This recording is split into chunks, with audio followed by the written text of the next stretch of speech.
नमस्ते, good morning बच्चों। Tiwari senior secondary school की ओर से सभी बच्चों को ऑनलाइन क्लासें दी जा रही हैं। इनका सभी बच्चे लाभ उठाएं और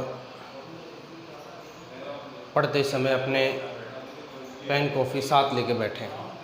कुछ तथ्य हैं जिनको आप अपनी कॉपी में नोट्स के रूप में लिखें। जैसा कि हमने कल आपको लोकसभा की शक्तियाँ, अधिकार और उनके कार्य पढ़ाए, उसी प्रकार आज हम राज्यसभा की शक्तियाँ, कार्य और अधिकारों को पढ़ेंगे। सबसे पहले राज्यसभा की शक्तियाँ एवं अधिकार। राज्यसभा की शक्तियाँ एवं अधिकार कौन कौन से हैं?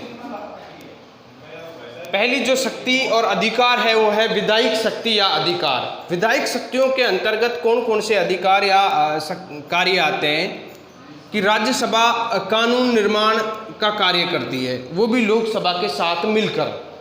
दूसरा, विधेयक के संबंध में शक्ति, यानी ये विधेयक प्रस्ताव, जो साधारण विधेयक होता है उसको भी प्रस्तावित करने में लोकसभा के साथ ये अपना कार्य करते हैं। दो कार्य तो मुख्य रूप से विधायिक शक्तियों में ही है। अगला है संविधान संशोधन की शक्ति। राज्यसभा, लोकसभा दोनों सदन, संसद के दोनों सदन को यह शक्ति भी प्राप्त है कि वो संविधान के जो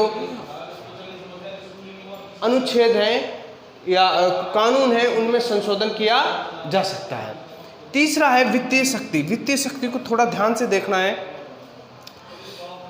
जो धन विधेयक होता है, धन विधेयक सबसे पहले किसमें? लोकसभा में प्रस्तावित किया जाता है। आपसे पूछे कि धन विधेयक पहले कहाँ प्रस्तावित किया जाता है? लोकसभा में।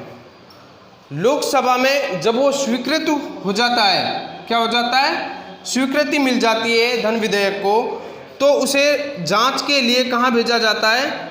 राज्यसभा में। ये थोड़ा सा धन विधेयक के बारे में राज्यसभा का संबंध है कि धन विधेयक लोकसभा में प्रथम रूप से प्रस्तावित किया जाता है और पारित, लोकसभा में पारित होने के पश्चात वो कहाँ पर जाता है? राज्यसभा में। राज्यसभा में क्यों जाता है? राज्यसभा पर उस पर विचाराधीन किया जाता है, तब वहाँ से वो वापस लौट कर, यानी 14 दिन तक राज्यसभा अपने पास उस धन विधेयक को रख सकती है विचार के लिए, फिर पुनः उसे वापस लोकसभा में लौटाना होता है। यह राज्यसभा धन विधेयक के संबंध में लोकसभा को सुझाव प्रस्तावित कर सकती है। ओनली क्या कर सकती है? सुझाव दे सकती है। पारित और प्रस्ताव लोकसभा में ही होगा। राज्यसभा तो उस पर विचार कर बस लोकसभा को क्या दे सकता है? सुझाव दे सकता है धन विधेयक के बारे में।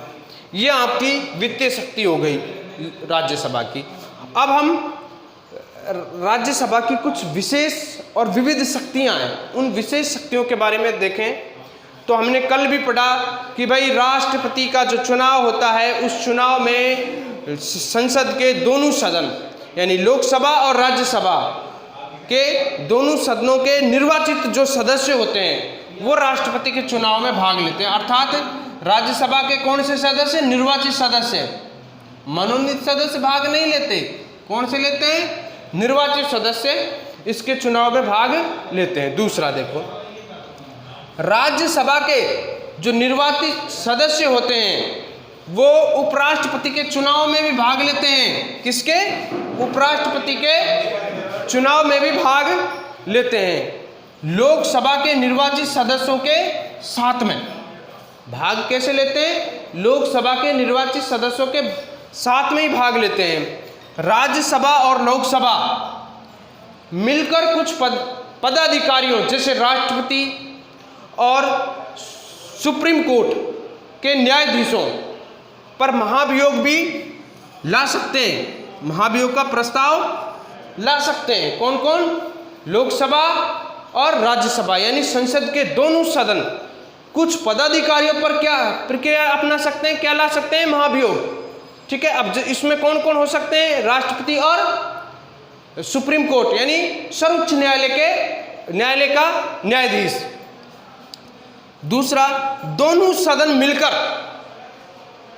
सदन मिलकर लोकसभा और राज्यसभा बहुमत प्रस्ताव पास कर किससे? बहुमत प्रस्ताव पास कर उपराष्ट्रपति को अपने पद से हटा सकते हैं। उपराष्ट्रपति पर महाभियोग की प्रक्रिया नहीं चलती, उसको बहुमत प्रस्ताव से पद से हटाया जा सकता है।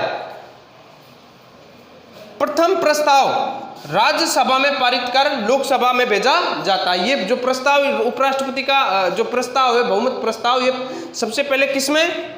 राज्यसभा में, फिर किसके पास जाता है? लोकसभा में भेजा जाता है। दूसरा, आपातकाल की विशेष स्थितियों में, विशेष परिस्थितियों में प्रस्ताव का अनुमोदन दोनों सदन अलग अलग कर सकते हैं। राज्यसभा अलग कर सकता है और लोकसभा अलग कर सकता है, और ये विशेष परिस्थिति में करते हैं, और ये 1 माह से अधिकतम समय के लिए, ये जो आपातकाल की स्थिति है, ये 1 माह से अधिकतम समय के लिए ला सकते हैं। नमस्ते। आगे हम कार्यपालिका के बारे में और मंत्रिमंडल के बारे में अगली कक्षा में पढ़ेंगे।